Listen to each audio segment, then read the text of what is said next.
Have you ever heard of the old saying that the best offense is a good defense? Well, in the Pauper format, we're about to put that saying to the test. Presented here today is the Pauper Defender deck, which focuses, obviously, on creatures with Defender. Creatures that have this ability can't attack, so we're going to be focusing on blocking their attacks and building up for our win conditions. How will this deck turn out? Let's find out. Remember, if you enjoyed this Pauper deck tech, leave us a like down below if you want to see more videos like this one. We have a total of 26 creatures. 3 Angelic Wall will handle any flying threats that may be thrown at you. This card's stats are about the general theme of this deck, so no power, just lots of toughness to block any incoming attacks, burn spells, and basically build a giant wall around yourself. Stalwart Shield-Bearers will boost the toughness of your entire field, so if you get at least one of these out, many of your creatures will be able to fend off just about any attack from any creature in the format. A playset of Tinder Wall will get us some red mana really quickly and provide us a cheap body to defend us with. Vent Sentinel will burn your opponents based on how big your defender army is. This repeatable burn ability is one of our 2 main win conditions. Now for some of our key defenders. Overgrown Battlement gives you a green mana for each creature with defender you control.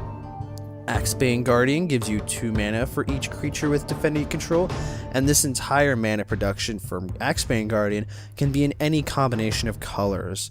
This is how we're going to ramp into our biggest spells. Finally, to make use of all of that mana production, we run a trio of Ulamog's Crusher.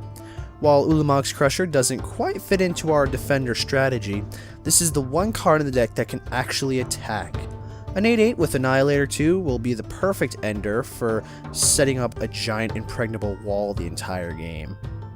We have 3 non-creature spells in this deck: Lightning Bolt for some multi-purpose removal and burn damage, Journey to Nowhere also functions as creature removal spell, and last but not least we have Rolling Thunder to crank out some massive burn damage with all the mana production that our walls can produce. Our mana base consists of a half a dozen forests, 4 mountains, 5 plains, and a playset each of Rugged Highlands and Wind-Scarred Crag.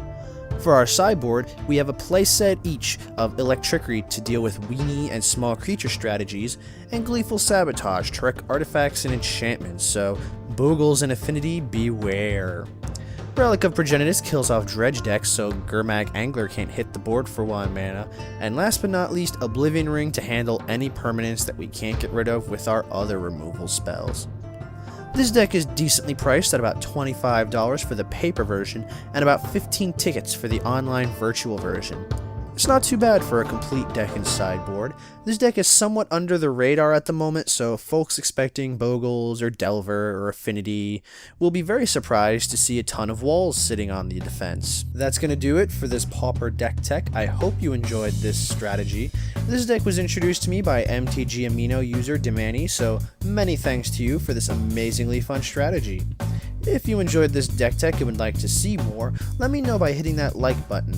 Let me hear your thoughts on this deck in the comments below, and finally, remember to subscribe to the Planeswalker project for more Magic the Gathering videos like this one.